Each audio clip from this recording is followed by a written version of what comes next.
مناہل گھر میں بہت سی بربادیاں تو پیدا کر چکی ہے لیکن پھر بھی اپنے فساد پھیلانے سے باز نہیں آ رہی، کیونکہ یہ لڑکی کسی صورت بھی کسی کو سکون سے نہیں رہنے دیتی، بلکہ مزید اپنی چالاکیوں کو آگے بڑھاتے ہوئے دوسروں کی زندگیاں برباد کرنے کی کوشش کرتی ہے۔ اب اس نے ایک اور نیا پلان رچایا ہوتا ہے عاشر کے ساتھ ہنی مون پر جانے کا۔ پھر جیسے ہی دونوں پلاننگ کے ساتھ تیار ہو کر پیکنگ وغیرہ کر سب کچھ تیاری کے ساتھ نیچے اترنے لگتے ہیں، یعنی روانگی کے لیے تیار ہونے لگتے ہیں، تو پھر عاشر مناہل سے کہنے لگتا ہے کہ مناہل، میں تو کہتا ہوں کہ ہمارے ساتھ بہت برا ہونے والا ہے، مجھے کیوں ایسا محسوس ہو رہا ہے، میں اس لیے کہنا چاہتا ہوں کہ ہمیں یہ اپنا ٹرپ پوسٹ پون کر دینا چاہیے، یعنی ہم پھر کبھی ہنی مون پر چلے جائیں گے، اب کوئی ضروری تو نہیں۔ عاشر کی یہ بات کرنے ہی کی دیر ہوتی ہے مناہل کے سامنے کہ مناہل فوراً سے کہنے لگتی ہے، ٹھیک ہے عاشر، آپ نہیں جانا چاہتے تو آپ نہ چاہیں، آپ کی زیادہ ضرورت بھی نہیں ہے، میں خود اکیلی ہی ہنی مون پر چلی جاتی ہوں، لیکن میں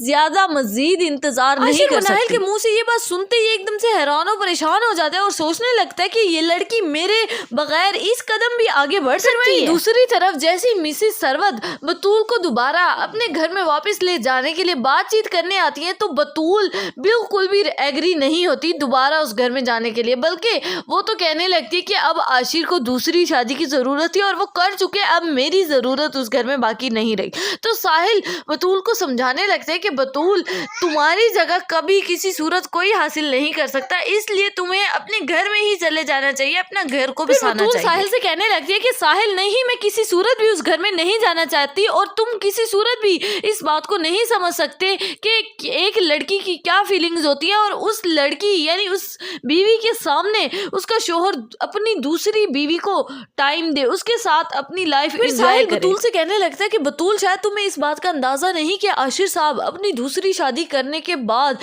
خوشی کی بجائے کتنے زیادہ پریشان ہو چکے ہیں، انہیں شاید ایک پل کا چین حاصل نہیں ہو رہا۔